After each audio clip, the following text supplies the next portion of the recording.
بسم اللہ الرحمن الرحیم۔ السلام علیکم ورحمۃ اللہ وبرکاتہ۔ حجاج بن یوسف بہت ظالم اور سفاک ترین شخص تھا۔ تاریخ اسلام میں ایسے دہشت گرد کا ذکر بہت کم ملتا ہے۔ بنو امیہ کے مخالفین کا خون بہانا اس کے نزدیک جائز تھا۔ حشام بن حسان کہتے ہیں کہ جن افراد کو حجاج نے اپنے ظلم کا نشانہ بنا کر قتل کیا، ان کی تعداد تقریباً 1,20,000 ہے۔ امام ذہبی رحمۃ اللہ تعالی علیہ نے حجاج کی حالات زندگی میں لکھا کہ حجاج بڑا سرکش، جابر اور ظالم تھا۔ اس نے بہت لوگوں کا خون بہایا۔ اس کی بدترین تاریخ سے تمام سیرت کی کتابیں بری پڑی ہیں۔ اس نے حضرت عبداللہ ابن زبیر رضی اللہ تعالیٰ عنہ کو کعبہ میں مقصور کر دیا، کعبہ پر پتھر برسائے، نمازوں کو معطل کیا۔ ہم سب حجاج سے نفرت کرتے ہیں، اس سے محبت نہیں کرتے، بلکہ اللہ کے لیے بغض رکھتے ہیں، اللہ کے لیے محبت کرتے ہیں۔ اللہ کے لیے محبت کرنا، اللہ کے لیے بغض رکھنا ہمارے ایمان کی مضبوط کڑی ہے۔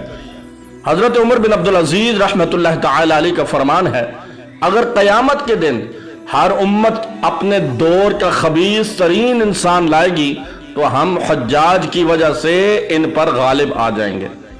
حضرت اسماء بنت ابی بکر رضی اللہ تعالی عنہما کے پاس ان کے بیٹے حضرت عبداللہ بن زبیر رضی اللہ تعالی عنہ کو قتل کرنے کے بعد حجاج گیا اور جا کر کہنے لگا کہ تمہارے بیٹے عبداللہ نے بیت اللہ میں فساد پھیلایا، اس لیے اللہ نے ان کو سزا دی ہے۔ حضرت اسماء رضی اللہ تعالی عنہا نے فرمایا، اے حجاج تم جھوٹے ہو۔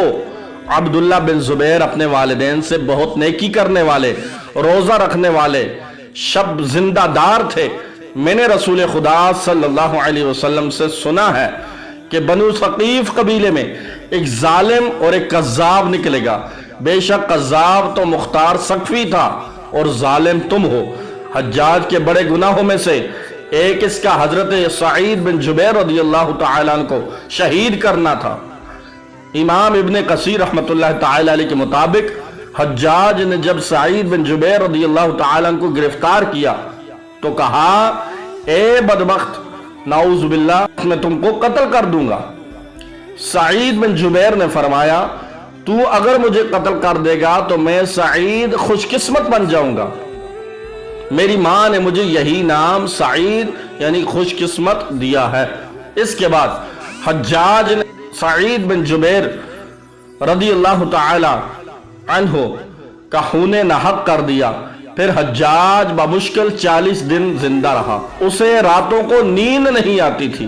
جب بھی سونے کی کوشش کرتا تو خواب میں اس کے سامنے سعید بن جبیر رحمۃ اللہ تعالی علیہ آ جاتے اور اس کو پکڑ کر کہتے، اے دشمن خدا، تم نے مجھے کیوں قتل کیا؟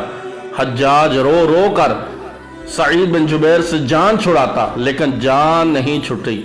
آخر کار اسی طرح ایڑیاں رگڑ رگڑ کر وہ واصل جہنم ہو گیا، مر گیا۔ یہ ان لوگوں کے لیے درس عبرت ہے کہ جو مسلمانوں پر ظلم کرتے ہیں، لوگوں پر ظلم کرتے ہیں، اور اپنی آخرت کی فکر کرے، اپنے انجام کی فکر کرے۔ آخر میں آپ سے گزارش ہے، اگر آپ کو میری یہ ویڈیو تحریر پسند آئے تو آپ اس کو اپنے دوستوں، بہنوں، بھائیوں کے ساتھ ضرور شیئر کیجئے اور میرے چینل کو ضرور سبسکرائب کیجئے اور ساتھ لگی گھنٹی کے نشان کو دبا دیجئے تاکہ ہر نئی آنے والی ویڈیو آپ تک آسانی سے پہنچ سکے۔ السلام علیکم ورحمۃ اللہ وبرکاتہ۔